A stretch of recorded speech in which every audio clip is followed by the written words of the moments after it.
On today's Andy and Ari on 3 presented by BetMGM, the schedule for this season's college football playoff is out, and it will stretch over 38 glorious, long, many opinions on this, and they vary wildly days.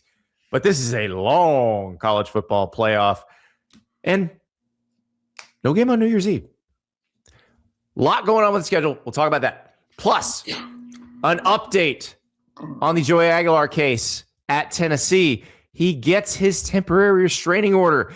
I love that TRO is just now very commonplace in the language of college football and college basketball. You all know what it means. What does it mean for Tennessee and Joey Aguilar now that he's got it? Plus, it is Megaboard Wednesday. I took a deep dive into the war chant message for the Florida State on 3 site. Holy cow, Gus Malzahn's retirement stirred up some feelings. We'll talk about that and more on today's Andy and Ari on 3 presented by BetMGM. We are presented by BetMGM. All the lines and totals come from BetMGM, and it is a big week in the sport of football, big week for BetMGM. Of course, you need to get signed up if you are not already.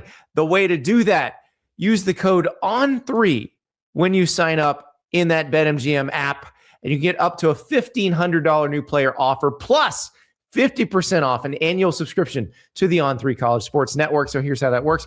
You download the BetMGM app, use the bonus code ON3. That's the letter O, the letter N, and the number 3 when you sign up.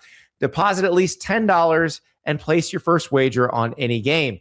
You'll receive up to $1,500 in bonus bets if your first bet loses, and you will get your code for 50% off an annual subscription to On3 in your BetMGM inbox once your first bet is placed. We have not forgotten about all of you who are already signed up, though. Of course, it's a huge week. So the biggest game of the year calls for a boost pack that's just as big. BetMGM is rolling out the big game boost pack, and it gives you 3 different ways to boost the odds on your next big game bet. Here's how it works. First, log in, and your big game boost pack will be waiting for you. Next, add any big game bet to your bet slip and activate the boost token you want to use. Finally, if that bet hits with a token activated, you're getting extra winnings on top of your payout. So if you want to add a little more excitement to your big game action, make sure to grab the big game boost pack from BetMGM. Make it legendary with BetMGM.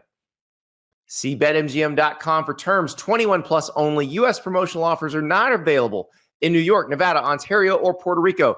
Gambling problem? Call 1-800-GAMBLER in the U.S. Call 877-8-HOPE-NY or text HOPE-NY 467-369 in New York. Call 1-800-NEXT-STEP in Arizona. Call 1-800-327-5050 in Massachusetts. Call 1-800-BETS-OFF in Iowa or 1-800-981-0023 in Puerto Rico. First bet offer for new customers only, subject to eligibility requirements. Rewards are non-withdrawable bonus bets that expire in 7 days in partnership with Kansas Crossing Casino and Hotel. Don't forget, if you haven't signed up for BetMGM yet, use the bonus code CFB and get your $1,500 first bet offer today. Welcome to Andy and Ari on 3 presented by BetMGM. We know the dates of this year's college football playoff games finally. Wow. And it is a long, long stretch of college football playoffs, Ari. It starts December 18th and doesn't end until January 25th, 2027. Okay, so you said during the intro that the opinions are many and varied.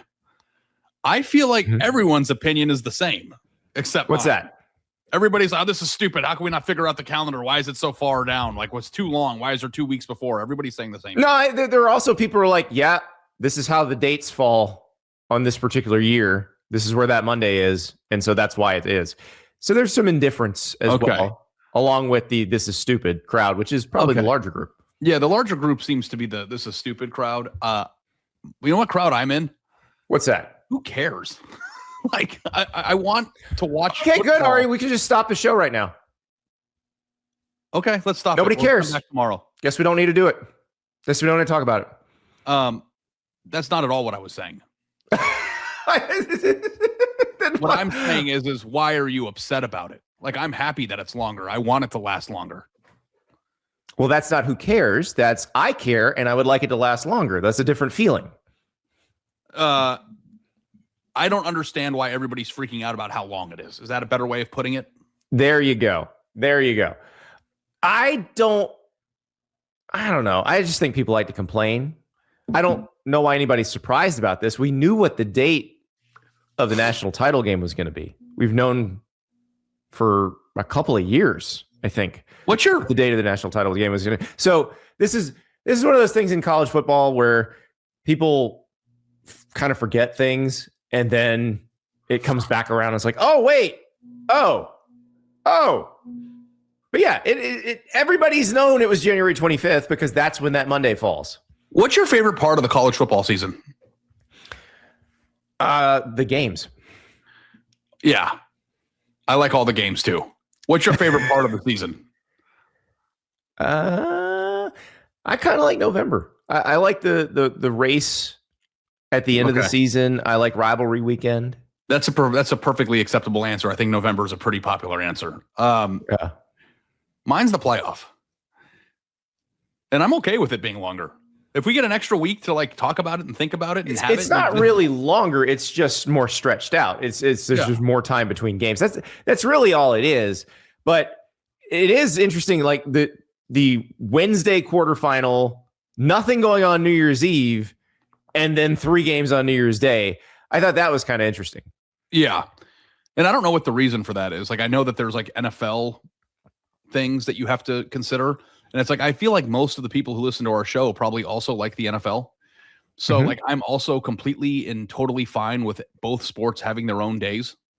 It gives us more property of football to watch, less to miss, more days filled with, whether it be for work for us or for entertainment for them.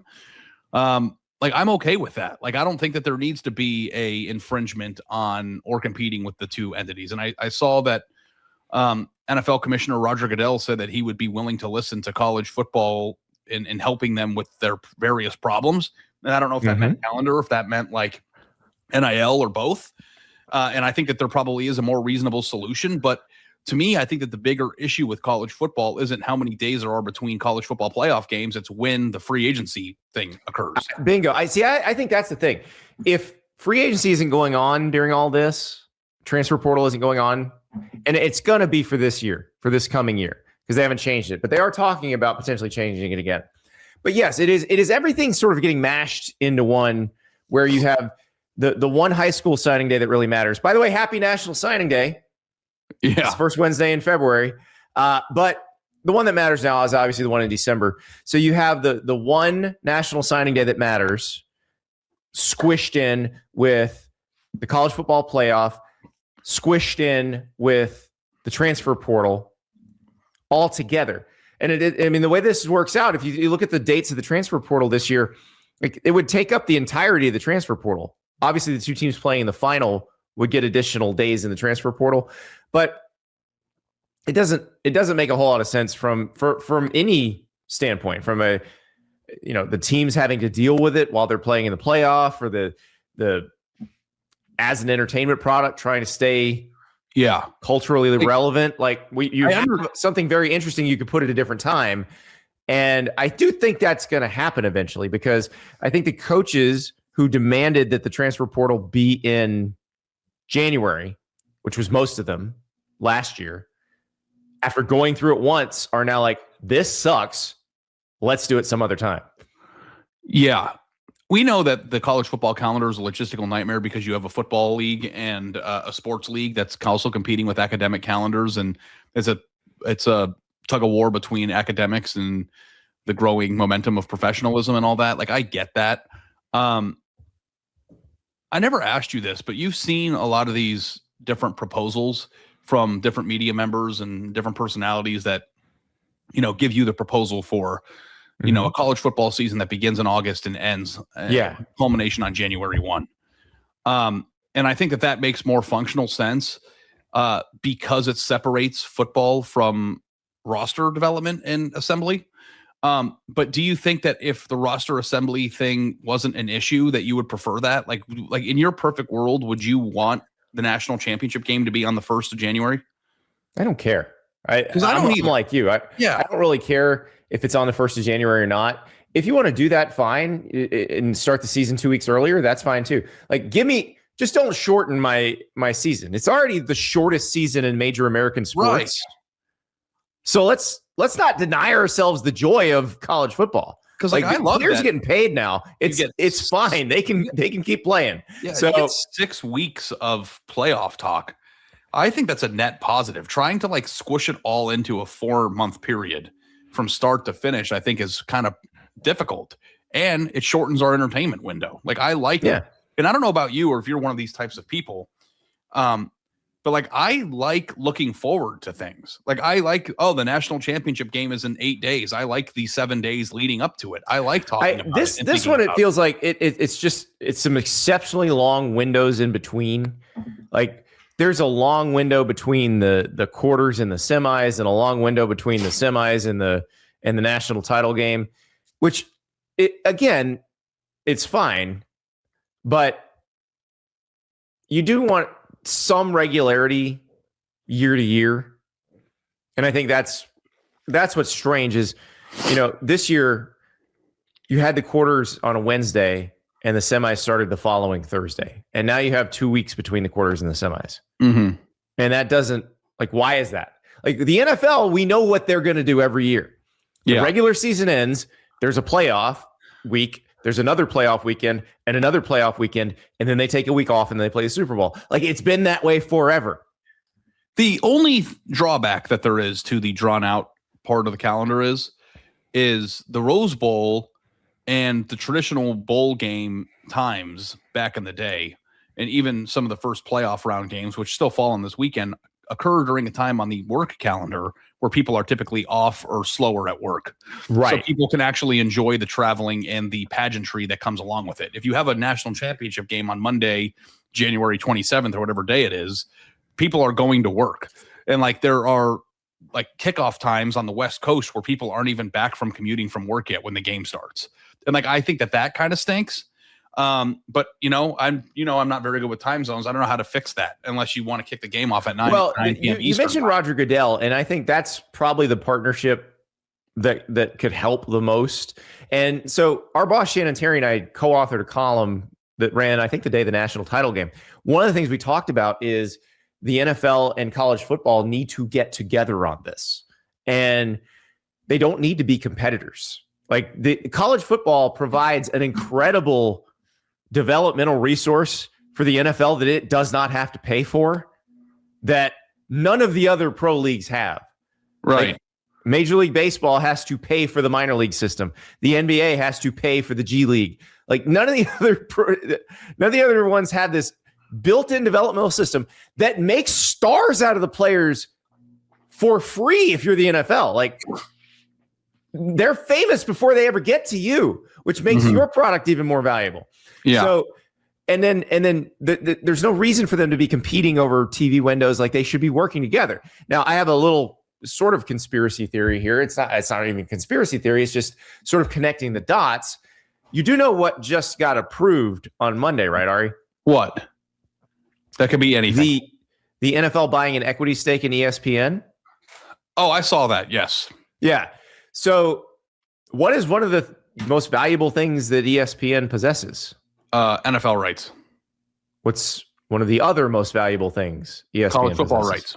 Correct. Specifically, the entirety of the college football playoff. Now that the NFL is part owner of those rights, you might have an interest in seeing that do better. Mm-hmm. Would it not behoove the NFL to make sure that maybe even there's a cross promotion, maybe you find a way to combine the things? There's a way to do this for sure. There's a way to do this. And so I would like to see the NFL people and the leaders of the college football world get together and try to come up with the best way to do this, where we get the most good football. And again, I realize a lot of people who follow this show only like college football, but I guarantee you, most of you also watch the NFL. We see the numbers. It's the most popular sports league in America. I think everybody be happier with a more functional and efficient calendar. football schedule. Like could something like not in a this work, football though? schedule. Because I remember like there were NFL games happening during playoff games this year, right?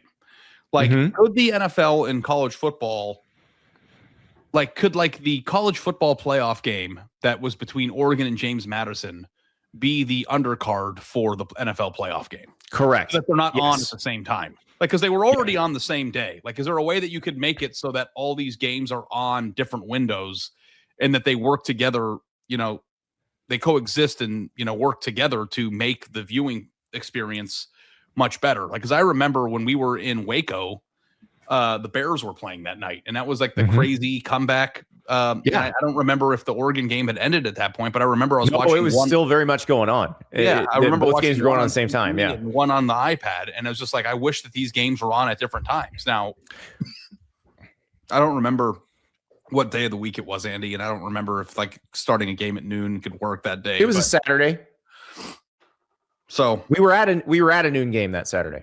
Yeah, we were at Miami, Texas A&M. Yeah, so the other one could have started early. I don't know. I don't work in logistics. That's not my job. But I do think that like you also don't understand time zones. Like you would be the worst at logistics. Like if you were hired as a vice president at UPS or FedEx, you would run the company into the ground immediately. Time zones stress me out. Dude, you met him the time zone error because your computer didn't move back last week. So don't just put it on me. I know. It's like they come for us all. But dude, I only struggle with time zones when the time zone I think should be what it is, and then I'm like inexplicably in Central Time. That's also because you've never actually looked at a map before. Yeah. Like when I was where was I? I was like in the Panhandle. You were in the Florida Panhandle. Yeah. And did not understand that part of Florida is in Central Time. And I was like, this is Central Time?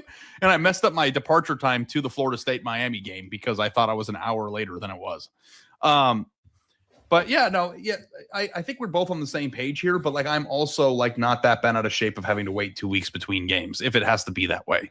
So like my thing is if you're this concerned or the outrage is pouring through your soul because the game's on January 15th, the semifinal, 2 weeks after, it's like, okay, but like I think that the number one concern for college football and its function is figuring out when to have free agency. And I think that this is a completely different issue from those two things. And, you know, I would be all for starting the season a few weeks earlier if that made it better and finishing it in early January so that the portal could happen at the conclusion of the season. Like, I don't know what the logistics of all that would be. I know it's highly complicated, but I do think that, you know, I'm able to call my mom and look at her through my phone and talk to her face to face. Like, I think we can figure out a schedule that works. I think it's possible. Yeah. This is, again, also, you don't need the bowls in this. That's also part of the problem is if you're holding these things on campus, it's logistically a little easier to schedule them. But they'll figure it out eventually that they don't need the bowls. Yeah. They haven't quite figured it out yet. So we'll see. But yes, long tail end of the football season. Again, fine by me. I would like it if the middle of free agency wasn't going on at the same time.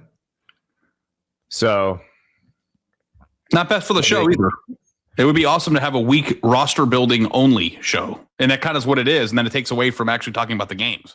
A week? Dude, if they put that in April, we'd get a month out of it. Yeah.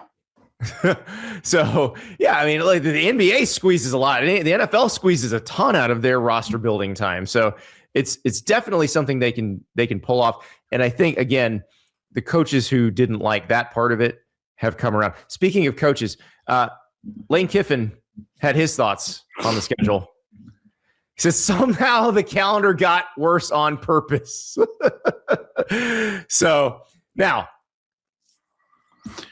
I did see on the Bengal Tiger, our LSU website, this is Megaboard Wednesday, of course. They had a whole thread on this topic. And of course, highlighted Lane Kiffin's quote about it. They're expecting to participate and expecting to participate for a long time in this particular tournament. So they got a vested interest in it. Yeah.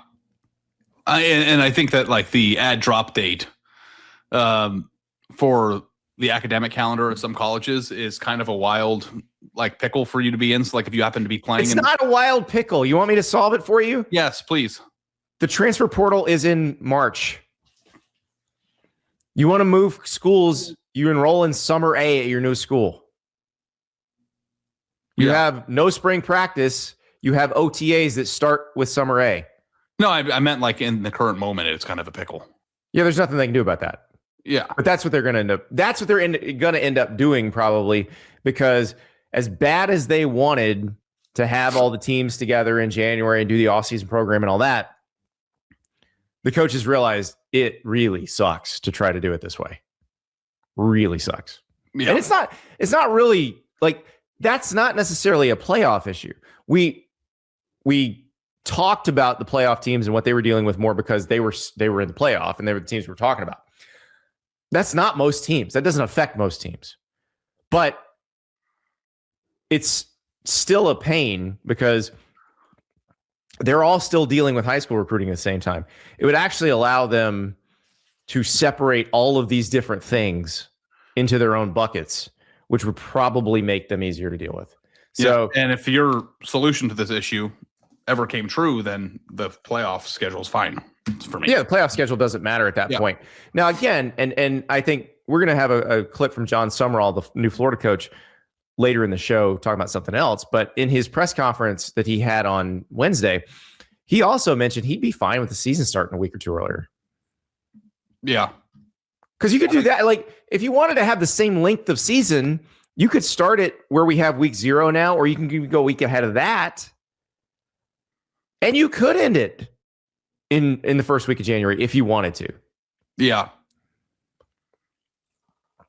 So, and that would change, like rivalry weekend and all that stuff, but that's a small change. We just have to figure it out. Yeah, and that is a part of it, because it's TV obviously would like rivalry weekend be on Thanksgiving weekend. Because that's when people are home. Yeah. But people will watch good games whenever they are. Yeah. If the 2019 LSU Alabama game taught us anything, because that was the one where they're like, oh, CBS screwed up. They used their primetime window on some other game and they're so stupid. Everybody watched the damn game at 3:30. It didn't change anything. Yeah. Like, people will go find the games. Yeah. People say, what time does the game start? And then they make their plans accordingly, not the other way around. Exactly. Yeah. Exactly. So there are solutions, and we'll just have to figure out what they are. I just don't even know what the time frame is. Like, are we even like close to having the real discussion with the people who make these decisions and changing any of this, or is it just off-season fodder for us? No, I think they're always talking about it. And I do think, again, I'll bring that NFL deal with ESPN. I think this is probably the time they're talking about it more, because you have more people kind of entering the chat. Yeah. So it is something I'm sure the ESPN executives are mulling over right now, because they're probably having meetings with the NFL people. And obviously this deal's been in place for a while. The integration had already started, but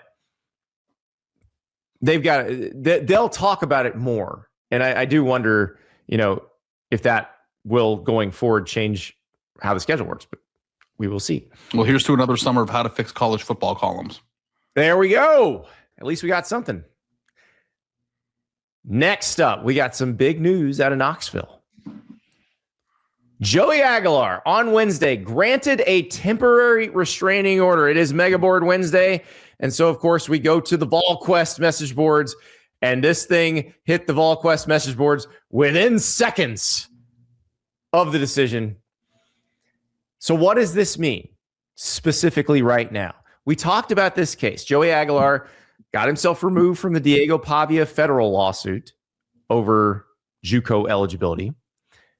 He then filed a suit in state court in Tennessee earlier this week. What does that mean? It means he's trying to say that my year in JUCO does not count toward my NCAA eligibility, that those are two different things. So he is trying to get an extra year, which would be his 4th year playing football at an NCAA school. And then, of course, one of the years would be a red shirt, so it'd be 4 to play 5, which is what the rule currently states. But forever and ever, they've always considered years in JUCO to count against your eligibility. So this case, he's trying to say it does not count. The judge grants a temporary restraining order. does not mean that this is over. It does mean he can go do workouts with the Tennessee football team. So he's doing off-season workouts now. There will be a hearing. They will petition for an injunction. And if they get the injunction, which would be the judge saying, hey, I think this case might succeed on its merits, therefore, you can't enforce your rules while the case is pending. If that happens, I think his legal team will make sure the wheels of justice spin just slowly enough to make sure the case is pending for all of the football season. God, it's such a hack. It's such a legal hack. So, like, also, if this goes through, then can you just play 3 years of JUCO or 2 years of JUCO? Sorry, not 3. And then just, I mean, if this goes through, you probably could play 3 years of JUCO too. Like, who's gonna stop you? You play like 6 years of JUCO and 10 years in the NCAA. I thought JUCO was only 2 years. It is if you're smart. Oh, I'm sure there are people who've gone a little longer in JUCO. There are people who needed 3 years to get that AA. Yeah, what is a 6th-year JUCO person? They're not doctors, but like it is. I think I've met some 6-year JUCO people before. Yeah, that might be related to some. It could be a little boon for your eligibility. I don't know, man. This is wild. Like, I feel like Pete Nakos posted some of the legal documents today, and I don't know if you read part of the argument before we started the show, but like there's a part of the argument here that just says the request relief runs only out to Aguilar, and the NCAA suffers no harm if Aguilar plays NCAA football for a 4th season. It's like, I actually, of all the things that like I can get on board of like not being bullshit, it's like, yeah, I want to play a 4th year of NCAA football. Like, is it really that big of a deal if he plays? But I just think that like it's not necessarily Joey Aguilar's case and his specifics that is interesting here. It's what claims can anybody make moving forward, and is everybody next year at this time, if these succeed, like if Trinidad Jamla succeeds in playing by the wheels of justice moving slowly, and they both do this, like is half the senior class next year just going to sue the NCAA? Yes. It's wild. Because there's money in this. Like, if you're a good college football player but not good enough to play in the NFL, or not good enough to be a very high draft pick in the NFL, you can make a lot more money playing college football. So yes, you would try to extend your eligibility window as far as you can. So you literally could go to medical school. That'd be cool. Like if like you could. I don't know how you'd handle having gross anatomy and playing football at the same time. Like, that seems like a lot of work. Pretty intensive. But like you do your easy classes in the spring or in the fall, and then you do the like really tough ones where you go to the hospital in the spring. They're all tough. It's medical school. Everybody's doctor is the best. Who graduated at the bottom of these classes? I don't know. But I will point out, because you brought up Trinidad Chambliss, the Ole Miss quarterback. His case is different than Joey Aguilar's. They both filed in state court for the same purpose, is they want that home field advantage. But Trinidad Chambliss, what he's trying to do is say, because remember, he didn't play JUCO.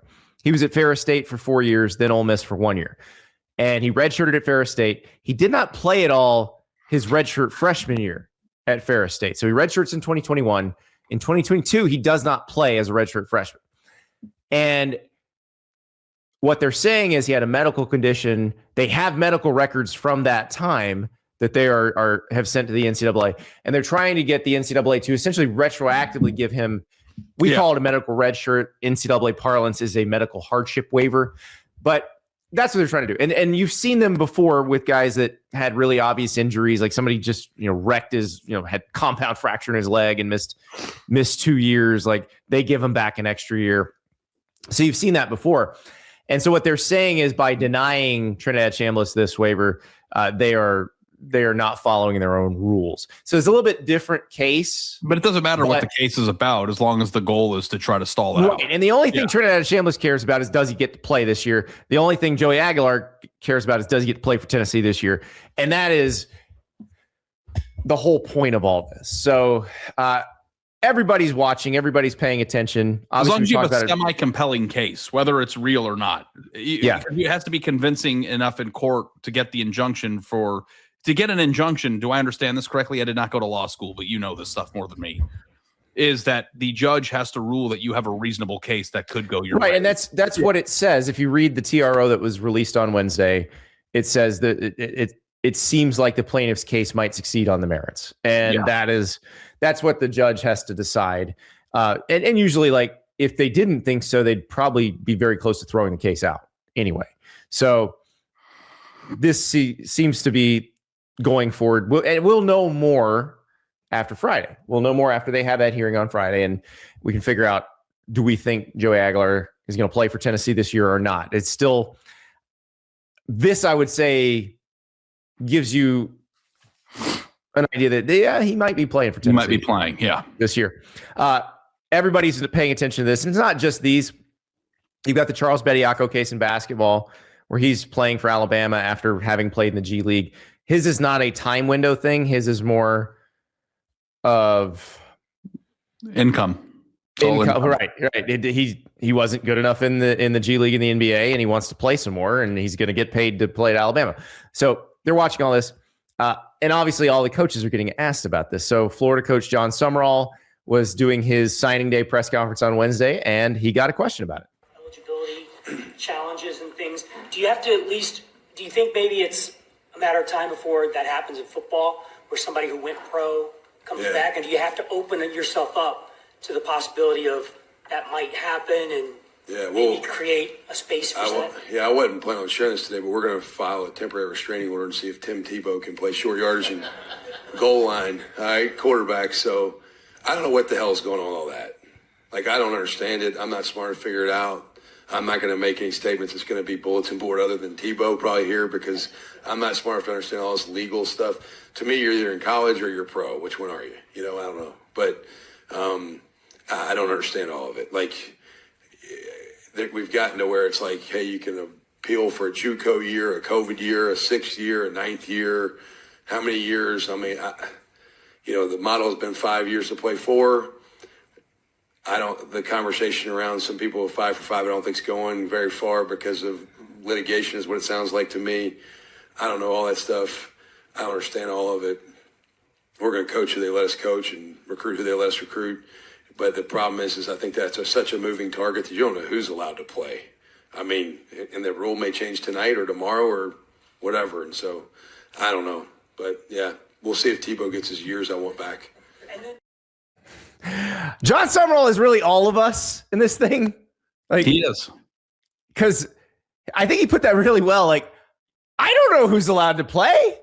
It seems like somebody new every day. So, and I think what he said is probably because he said you're either in college or you're a pro. And I think that's something that the average fan probably feels the same way, understands the distinction.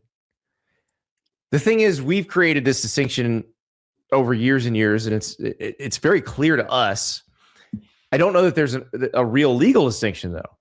And I think that's the issue. So they've got to get that part figured out, which, I mean, we'll see. Well, I mean, the thing that John Summerall, I said I think this is the one place the NCAA can actually argue, but in state court, it doesn't work that way because they're arguing different things. This is not an antitrust case. This is not a case of somebody going to the federal court system and saying, hey, these competitors colluded to create this rule that keeps my client from making more money. Here's where it gets murky because of the distinction that John Summerall himself just said, right? You're either in college or you're a pro. Well, legally and financially, college football players are pros. Right. Correct. So, like, for us, this is where when I point that out, people always tweet at me, they're not employees. Like, okay, I'm an employee of On3. I'm not an employee of Yahoo, but Yahoo pays me to do a show. Am I a professional podcaster based on Yahoo paying me to do a podcast? Yeah, I am. Answer this question with an open heart. Mm-hmm. Is Jeremiah Smith a professional football player? Absolutely. He gets paid lots of money to play football. Like how could you say no to that? Speaking of that, we've learned something. We had this discussion about this very thing a few weeks ago. Mm-hmm. And we both were like, Do you need this to do this? Are you a professional driver if you get paid to drive? Yeah, I remember that. If you're an Uber driver, if you're a NASCAR driver, you're being paid to drive one way or the other. And you said, but don't you have to have a license in NASCAR? And I was like, I don't think so. Apparently you do. Okay. Yeah. I mean, it's a very dangerous activity. And if I needed to get certified to go scuba diving, I can't imagine they'll let you drive a NASCAR without doing some sort of safety. Yeah. So apparently you do need that. But you don't need a license to get paid to play football. You don't need a license to get paid to play basketball. And if someone pays you to play football, you're a professional football player. If someone pays you to play basketball, you're a professional basketball player.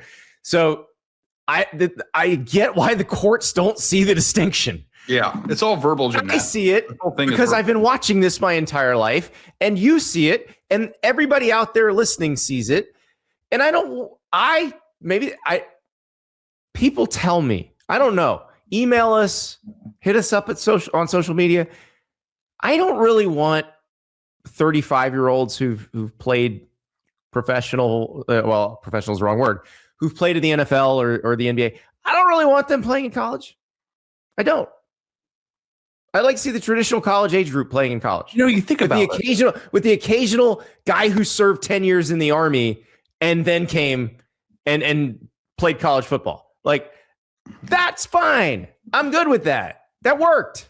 Yeah, I mean, it gets murky. Here's the thing that is interesting to me. So this year, I'm just looking at my desk. As you know, my desk is covered with sports cards. And I'm looking at it, and the first card that came up on my desk that's just sitting here is a DJ Giddens rookie card for the Colts. Mm-hmm.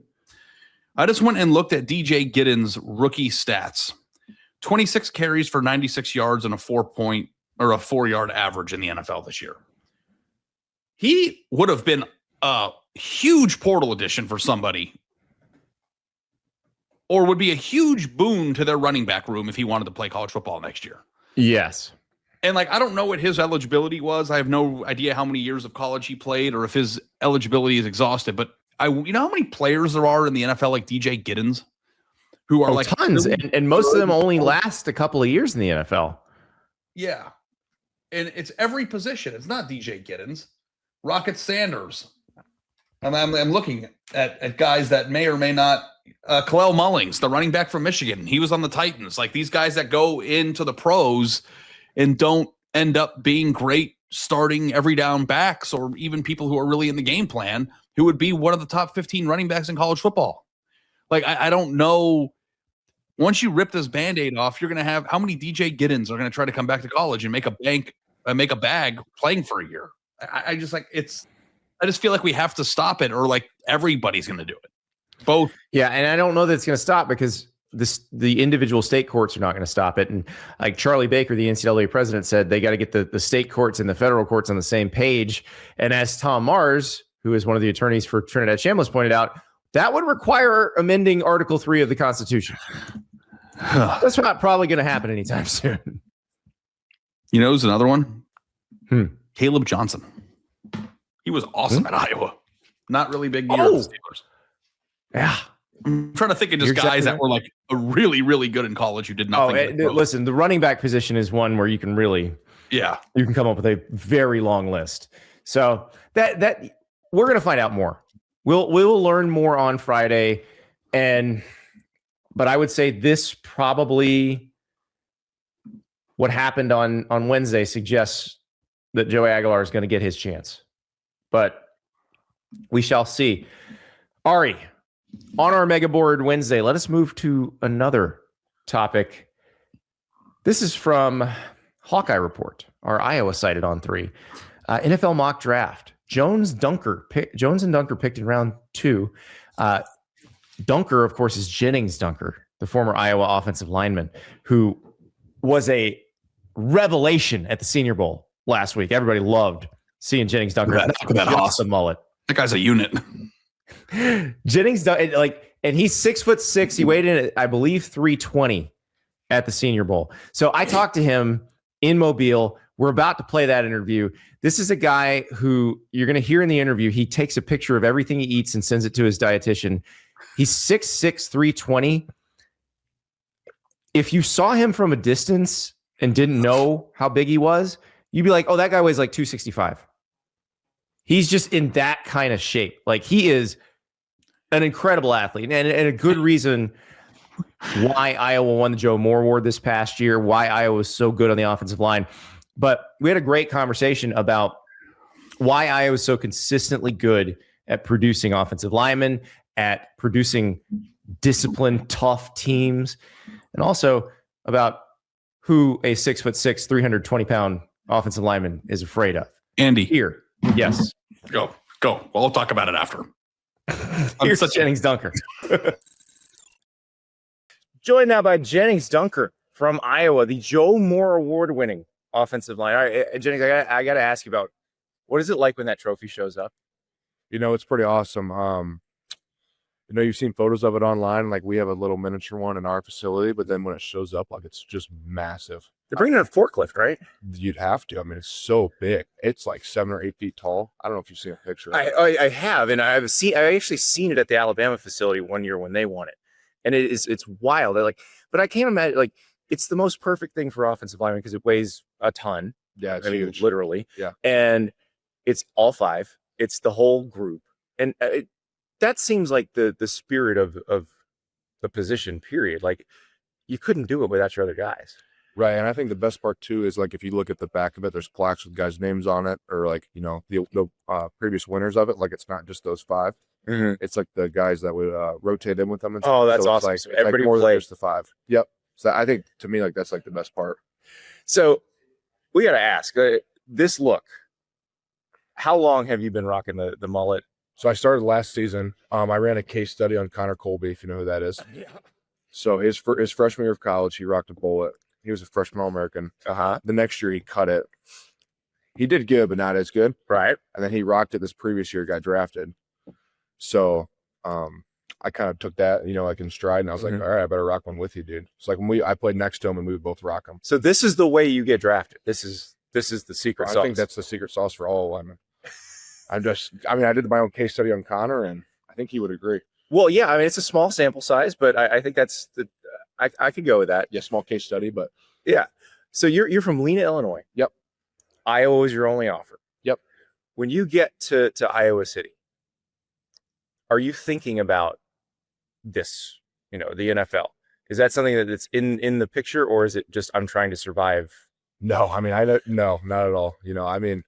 Coming from a town of like 2,700 people, and we, played, we didn't play as complex of an offense we did at Iowa. Yeah. I was just trying to figure out the playbook, and I also had to get surgery my freshman year. Yeah. So I had to deal with that too. And, being away from all my buddies and stuff and trying to figure it out on my own. So what is it about Kirk Ferentz's program? How is it that you guys are always so disciplined, so tough?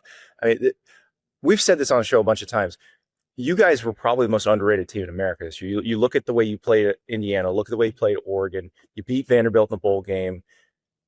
What is it that you guys do every year that makes it so consistent? honestly, we do the exact same thing. So every day we do the exact same drills. We're coached the exact same way. The exact same things are being looked at. Like, am I gaining ground my first step, or am I making contact my passport punch? Mm-hmm. And I just repeatedly go over the same thing every day. And then also too, like, the best thing about Coach Ferentz is he's developing men before football players. So he wants you to be a man off the field, and like how you take care of your business, and then the football player follows. Like, that's how he does things, and it's awesome. So we were talking before we got started, and I think with Iowa, we always envision like you guys are working out like Rocky in Russia with trees and in the snow. But you're telling me they track your sleep? Like, it's very scientific. Your freshman year, oh yeah, and then the dietary stuff is awesome, and we have all the like nutritional advice that you would need from our strength coaches, and all the food. And I think we spend like close to the most money in the country on food. What is your favorite Iowa training table meal? What's the best thing they make? I'm gonna go Gray's, and then they make quesadillas for breakfast sometimes. Those are almost like a treat. They're unreal. Breakfast quesadillas. What do we put in 6 of them? What do we put in a breakfast quesadilla? It's cheese. I'd have to ask if I think it's like cheese, chicken. I don't know what it is, but it's good. It's loaded. It's awesome. And how many do we eat at once? Probably like 6 of them. And these are full size. No, they're like little. They're kind of Okay. like squares. But you 6 of them. They're so good. Okay, so you probably know, like, how many calories a day do you have to eat to keep your weight where it needs to be? So right now I'm at 47.32. I want to say. Okay. I have it in my app on my phone, but Well, you said you have to take a picture and my send it to of everything you eat. Yeah, yep. Do you ever get, or does the dietitian come back like, no, we can't have this? Not with me, no. Oh, the discipline is there. I'm too scared to mess up. If you knew him, you would too. What's he like? He's awesome. Okay. He might be able to choke me out though. Oh, He's a big dude. This is a He's diet. awesome. Wait, he's okay. You are 330 pounds, and you're saying somebody's a big dude. Like He's a big dude. so. Terrifying dietitians, is that? And how do you get set up with that? Is that someone your agent sets you up with, or? Yeah, so I had talked to Logan Lee Mhm. about like training places. Yeah. And he talked to me about this place in X3 Mhm. in Fort Myers. So then my agent also was connected there with the guy that runs it. Right. So then I just went there and I trusted Logan Lee and my agent. And so now you're just taking pictures and sending and just praying. Doing This exactly what is they told me okay. to do. But I mean, that is the most O-line thing ever. Because I'm doing exactly what they tell me to do. I'm going to do this exactly the right way. This is just the next logical step of your first step, the initial punch. So like all of it takes you back to high school, like where you do the drills with the first step, second step, third step. When will you cut loose though? When is that going to be all right? The only time I've been cutting loose is my trainer knows all the water parks in the area. Oh, So me and all the O-line boys have been tearing up the water parks down in Fort Myers. we are a That's when water cutting park loose guy. away. Oh yeah. Okay. So as a former wet and wild lifeguard, Yep. that was my job in high school. A big water park guy. What slides are we straight down? Are we a bunch of dudes on the big tube going as fast We're as over the possible? weight limit on that. Oh, That one's scary. so they send you off? Well, we had two big guys do it. So what would their combined weight be? Probably about 600. I Okay. think the two weight was 400. Fell off the tube. That got dicey. But it was funny. And they were okay. Listen, you're talking to somebody who has pushed the limits of all of those things, who has been nearly suspended for surfing on tubes down slides. So, oh yeah, no, when you work there, you've already signed all the forms. You're not suing them, Right. So, but yeah, okay. We got kindred water park spirits. What is it like when you guys, the linemen, show and which linemen are we talking about here? Who's in the group? Ludo's been going. Okay. Garrett from UCLA. Mhm. David, he played nose tackle at Kentucky. Christian, he played at oh my gosh, California. What's the USC, name of it? No, Cal Poly, it's a red school.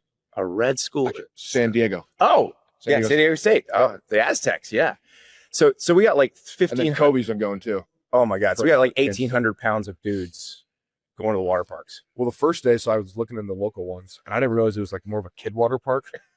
So it's like there was just like a giant obstacle course in the middle of like this like big pool. Yeah. Which that was actually sick, but it was like a lot of little kids running around.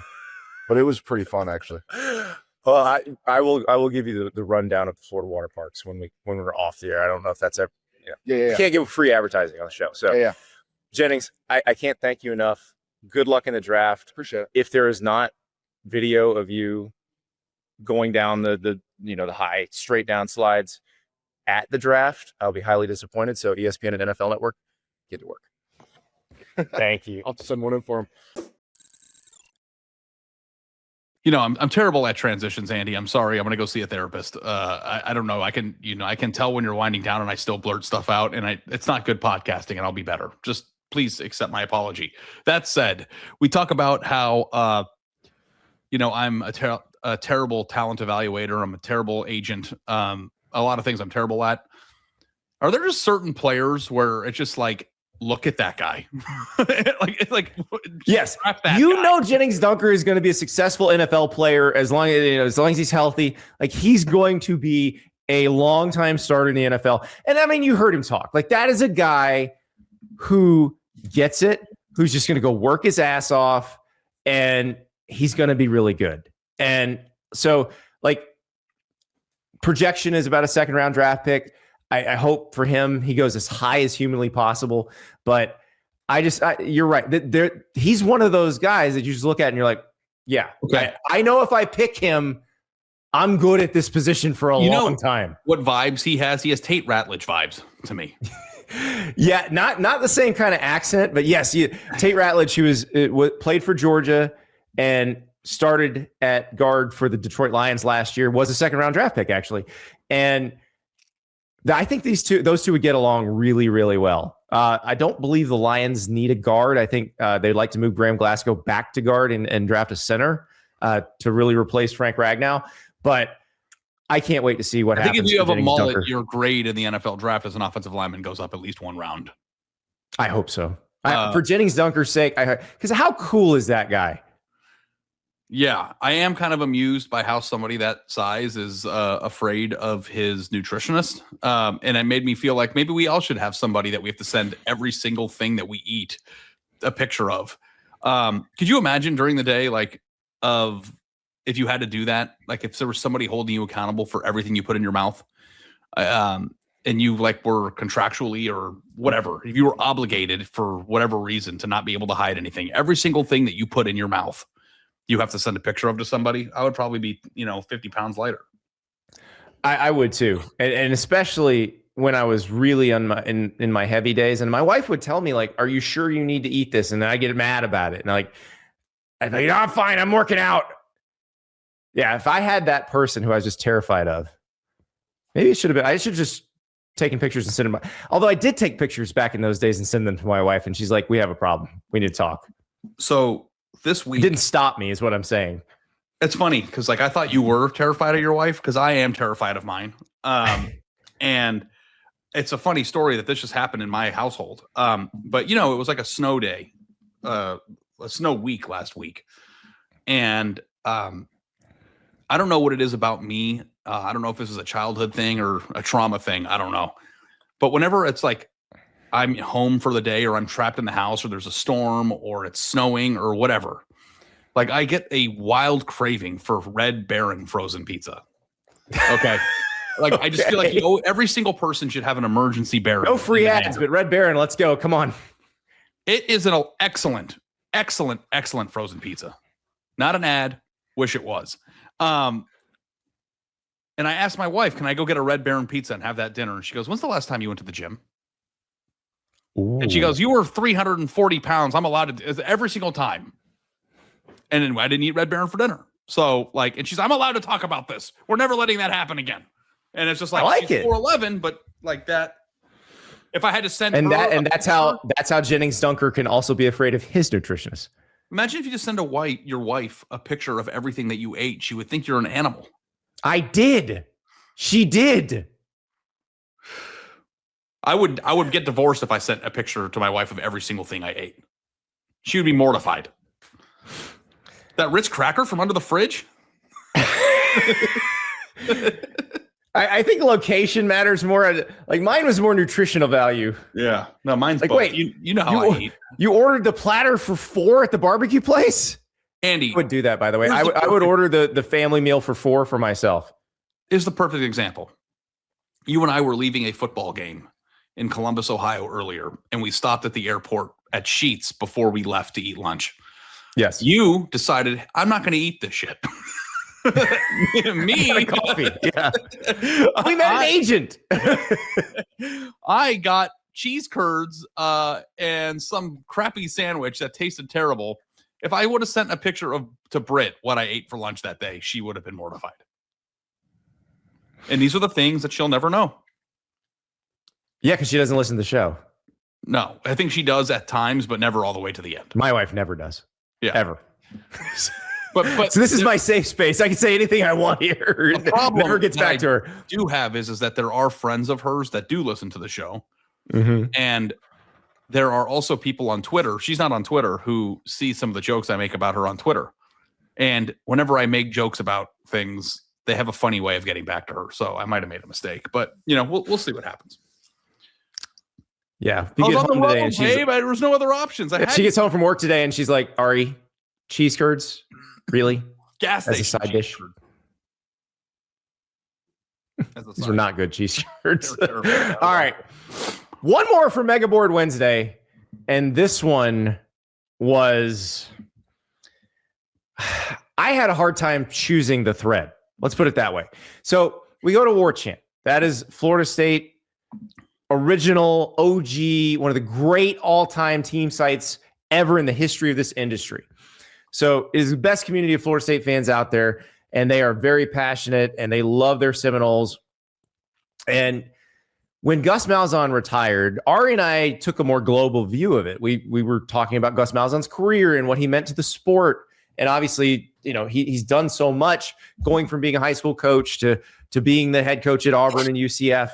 But they took a more immediate look at it as, Gus was the OC at Florida State last year. None of them were particularly happy with the performance of the offense last year.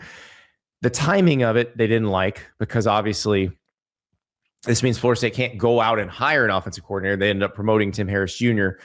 And basically what it means is Mike Norvell is going to call the plays. And Grumpy BK sent this thread. And this is, I found this to be the most interesting take on it, but also the least openly hostile thread.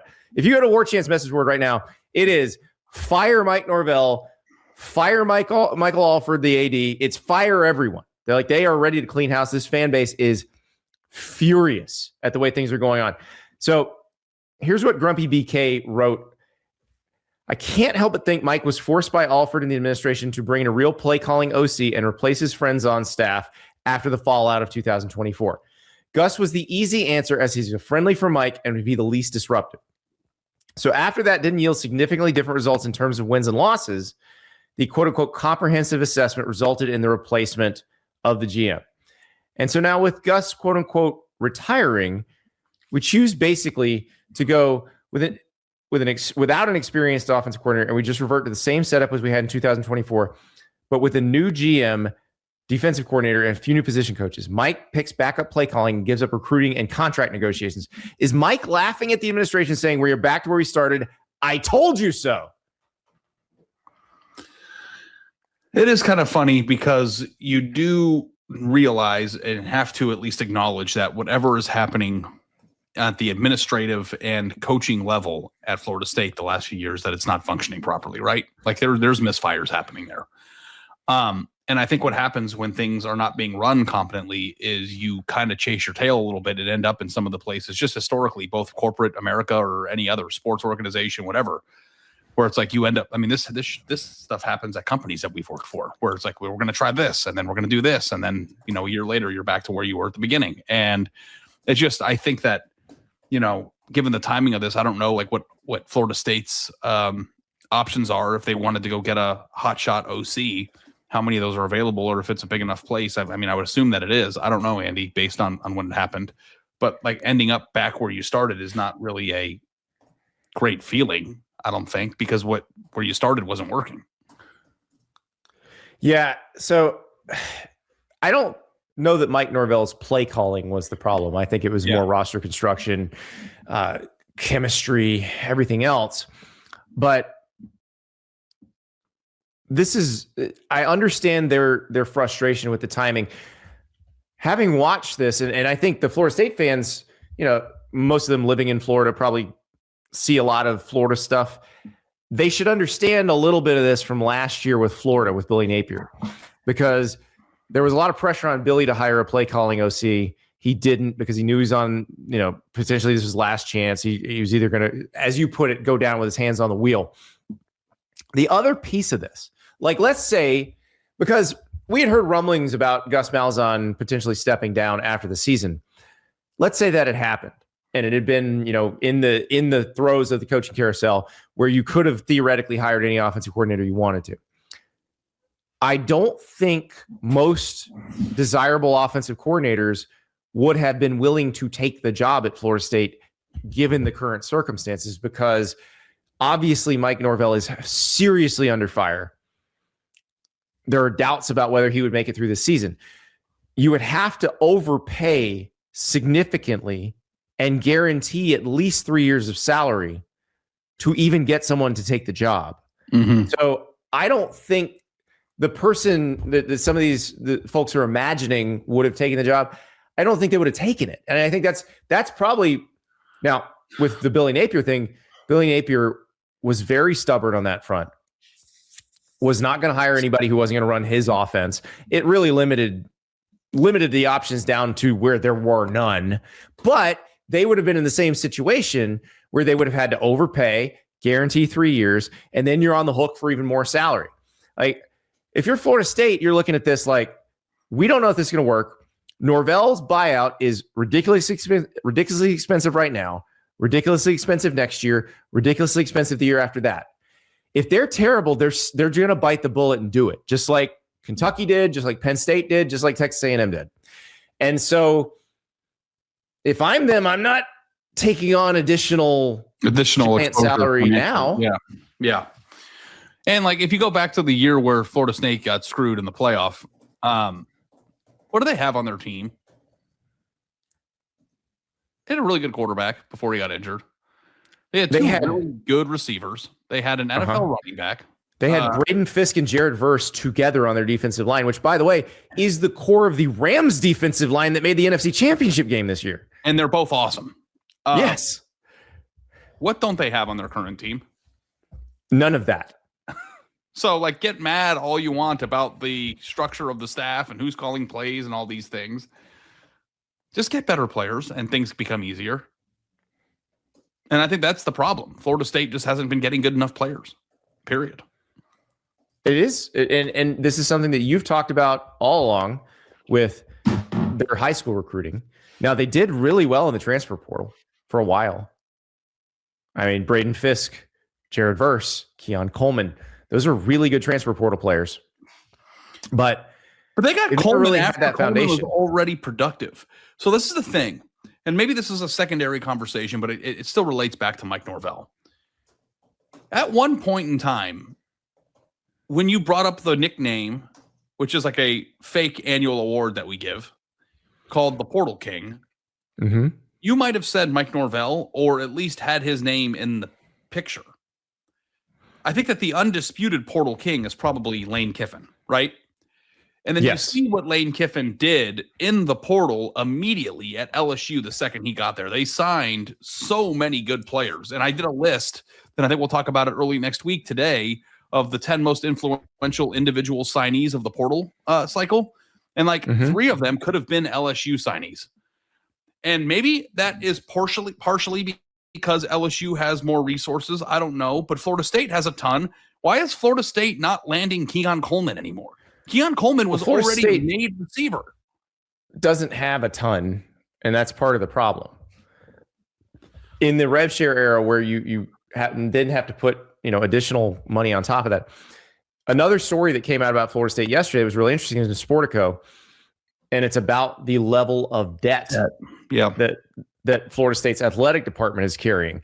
So they reported $437 million in athletics-related debt, and athletics made up 71% of the entire university's total debt. And the debt is all from renovations to the stadium and building the football operations building. That's basically they're paying a really big mortgage. The colloquial term we'd use for Florida State, if we were talking about it in our own personal lives, would be house poor. Like, they're house poor right now. It's not like they're not poor. They've got money, but I don't know what the debt service is on $437 million in debt. Like, I don't know what the mortgage payment is, but it's a lot. Yeah, and I don't know. Here's the thing, Andy, and I'm not, maybe I should be better at this, but, hand up, I'm not. Like, do most programs face X number of dollars of debt, and how atypical is Florida State's situation? Everybody has debt. Very few have this kind of debt. Yeah. And everybody carries debt. It's like, sometimes people want like an iPod. This athletic department is $50 million in debt. Okay. Lots of people have an equal percentage of debt in their own lives if they own a house and pay a mortgage. Like, that's normal. This is having a really gigantic mortgage payment is what it is. But they have recent reasons to have that debt. How much does having that type of debt impact your ability to invest in the roster? Or are those two different buckets of money? Well, not really, because you've got to get you want to get as many donations as you can from everybody. Now, sometimes the donations can go in different directions. Like in the NIL, like the pure NIL era before rev share, you would tell somebody who was going to give a bunch of money to your athletic department, hey, give that to the collective. And that way we can give it to the players. Now, You need to fund your rev share through the athletic department. So you need that bucket to be full. But then you also need people to be funding your collective, to be funding, other sources of revenue. If you're Florida State, though, and you have this mortgage payment, a lot of your donations are going toward paying that, probably. Like you are probably soliciting donations to help pay for that as well. They did a bond issue to cover these costs, and that's what they're dealing with now. They're dealing with the debt from that. So that's really the issue here, is you're hitting up donors again and again and again and again. You're not getting results out of that. Where did Florida State rank in the On3 transfer portal rankings? You're looking at this right now. Am I guessing this? I had to look it up. Okay. I don't have to look it up. I'm just quitting. Yes. I don't know. And it's hard because it also depends on how many you take. I'll tell you. Wild guess, I'm going to say 19th. Okay, 44th. Okay. And I didn't know that off the top of my head. What we do know at this point, again, we're people. We need to take time, as well as you do, to try to figure out where everybody went. There was a lot of names. But Florida State is not getting any of the marquee guys, period. They aren't getting Jordan Seaton. They aren't getting Sam Levitt. They aren't getting, anybody. I can go down the list of names. And when they got Keon Coleman, they got that guy. And that guy had a huge impact directly on the following season. So while we yell about Mike Norvell and all the coordinator situations and who's calling plays and all these things, if their debt is the reason, or they don't have enough money is a reason, whatever the reason may be, your most recent success was predicated on dominating the portal. You are no longer dominating the portal, nor are you dominating high school football recruiting. So to me, this seems to be a labyrinth of just nonsensical discussion point, when the real issue here. And here's the other part of it too. They have some money. It's not like they're broke, but if you get the same offer from two different schools and one coach is on the hot seat and one isn't, where are you going? Yeah, you're going to the place that's more stable for sure, which means you might have to overpay somebody to make it more stable. Like that, what's everyone else doing? I don't know. They don't have good players. So to me, it's that simple. And I understand that the sport has changed, and sometimes people in the portal come in that are undervalued or under-recognized and have great years. I'm not saying that everybody that Florida State signed stinks, but what I am saying is that there was a lot of game-changing, game-breaking transfers in the portal this year that could have helped Florida State at places of need, and they didn't go and get those marquee guys.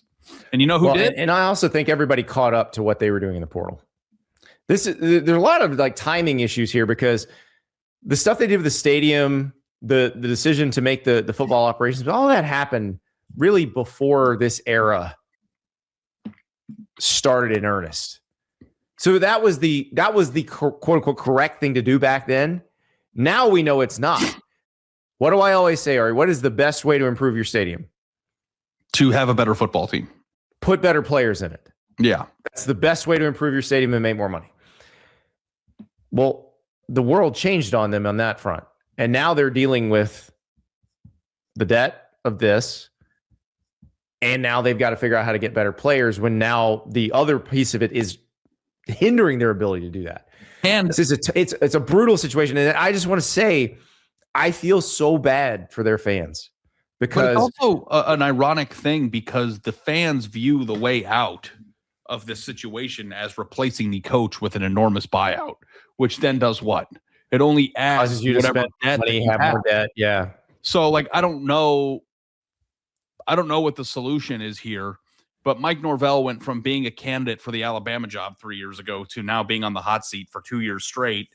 And I don't know why he stopped being able to get good players, but if it is a financial discussion, then he's getting a bunch of crap that he doesn't even deserve, because it's not his fault. Well, and maybe he can just say that, because if this doesn't work, I don't know what else you do if you're Florida State, but make a change. But you're right. It puts them in a pretty tough situation, no matter what. Sure does, bud.